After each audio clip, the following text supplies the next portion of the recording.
নমস্কার, আমার চ্যানেলে আপনাদের স্বাগত। আশা করি আপনারা সবাই ভালো আছেন। কাল জন্মাষ্টমী, ভগবান শ্রীকৃষ্ণের জন্মদিন, আর তাই সেই উপলক্ষে আমি আজকে বানাচ্ছি তালের ক্ষীর। তার জন্য আমি একটা পাকা তাল নিয়ে নিয়েছি, আর এইভাবে তালটিকে পুরো ছুলে নিচ্ছি। তালটি ছুলে নিচ্ছি, তার ভিতরে 3টে আটি আছে। আটি 3টেকে আমি এভাবে বের করে নিলাম, নিয়ে একটা চালনি দিয়ে এরমভাবে এটাকে ঘষে নিচ্ছি। তো আমার কাছে পুজোর জন্য এই ছোট ঘষার এটা আছে, জিনিসটা আছে, ওই জন্য আমি এইটা দিয়েই ঘষছি। এভাবে আমি পুরোটা রস বের করে নিলাম। এর মধ্যে কতগুলো আঁশ টাইপের থেকে যায়, এই জন্য আমি একটা ছাঁকনির মধ্যে যে আটা চালনি আছে তার মধ্যে ওটাকে আমি এইভাবে হাত দিয়ে ঘুরিয়ে ঘুরিয়ে সম্পূর্ণ তালের রসটাকে এভাবে আমি চেড়ে নেব, আর এর মধ্যে থেকে ছোবার মতো সেটা বের করে ফেলে দেবো, একদম সম্পূর্ণ, একদম ফ্রেশ। আর হাতটা পরিষ্কার করে এভাবে নিচের দিকটা কাচিয়ে নেব। এবার একটা নারকেলকে আমি একদম ভালো করে কুড়িয়ে নিচ্ছি। এটাকে মিক্সিতে দেওয়া যাবে না, তাহলে সেই স্ট্রাকচারটা আসবে না, যেটা মুখে তালের ক্ষীর করলে মুখের মধ্যে একটু দানা দানা হয়, বেশ ভালো লাগে খেতে সেটাই। এবার আমি একটা কড়াইয়ে 1/2 লিটার দুধ দিয়ে খুব ভালো করে ফুটিয়ে নিচ্ছি।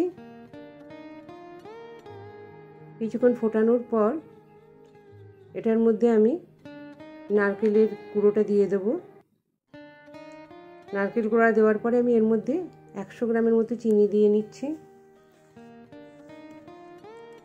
এবার আপনারা স্বাদ অনুযায়ী দেবেন। এইভাবে এটাকে অনবরত আমি নেড়ে নেব। আর দেখতে দেখতে আপনারা যারা এখনও সাবস্ক্রাইব করেনি তাদের জন্য সাবস্ক্রাইব করার অনুরোধ রইল। এইভাবে আমি এটাকে নেড়ে নেব, আর যতক্ষণ এটা ঘন না হয়ে আসে, এটাকে আমরা তালের চাছি বলি। আর দেখতে দেখতে আপনারা যারা এখনও সাবস্ক্রাইব করেননি তাদের কাছে সাবস্ক্রাইব করার অনুরোধ রইল। এটাকে খুব ভালো করে নেড়ে নিচ্ছি। নেড়ে এটাকে একদম অনেকটা শুকিয়ে নেব। যখন এটা অনেকটা ঘন হয়ে আসবে তখন আমি এর মধ্যে তালের যে রসটা বা তালের পাল্পটার মধ্যে আমি দিয়ে দিচ্ছি। দিয়ে তারপরেও এমনও করে তো নাড়তে হবে এটা, না হলে তলায় লেগে যাবে। এটা যদি আমি নর্মাল গ্যাস ফ্লেমে করি অনেকটা টাইম লাগে। এটা আমি ঠাকুরের ভোগ রান্নার যে বড় ওভেন আছে ওর মধ্যে করছি, ওই জন্য একটু তাড়াতাড়ি হচ্ছে এটা। আর একটা কথা, এটা নাড়ার সময় এটা ছিটে ছিটে ওঠে, অনেক সময় হাতে গায়ে মুখে পড়তে পারে, তাই আমি একটা থালা দিয়ে গাঁট করে নিই। এইভাবে এটাকে আমি অনবরত নাড়ব যতক্ষণ শুকনো না হবে। বড় ওভেনেই মোটামুটি আধ ঘন্টার উপরেই টাইম লাগছে। একদম এরকমভাবে ক্ষীরের মতন করে নেব। এর মধ্যে আর অন্য কিছু এলাচি বা অন্য কিছু দেওয়া যাবে না, কারণ তালের সম্পূর্ণ তালের গন্ধটা আর দুধ আর নারকেলের মিশ্রণটাই ভালো লাগে এর মধ্যে।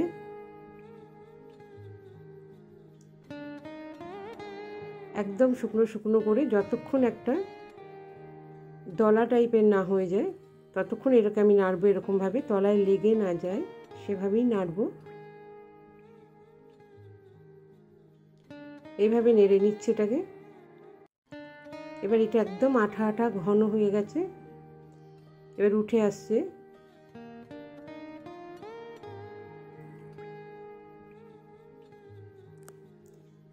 এবার প্রায় হয়ে এসছে। আর একবার আপনাদের কাছে সাবস্ক্রাইব করার অনুরোধ রইল।